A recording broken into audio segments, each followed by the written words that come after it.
Okay, in a separate video I mentioned the intake side. This is going to be a video for the return side. So as water makes its way through the pump filter, through the cartridge, through the heater, it's going to come through this white tube, which is your turbo cell. The turbo cell is where you are chemically changing the salt into chlorine. So that happens inside of the turbo cell, also called T-cell. On the outside of the T-cell is a little, what we call a flow switch. Coming outside the flow switch, you'll see the first thing on a pool spa combination is going to be an automated valve. This automated valve, again, you're not having to manually change that. It's going to automatically do it every time you choose between pool mode and spa mode. As we come outside of that, you have a few choices.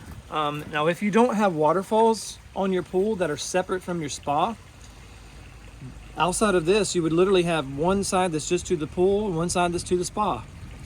In this example, we have a waterfall. Shear descent waterfalls, we often call them. So as the water makes its way out of this pipe, it then has a choice to send water to the waterfall or just simply back to the pool. If you did not have waterfalls, you would not have this side over here. But since this pool does, it gives you an option to send water to the waterfalls.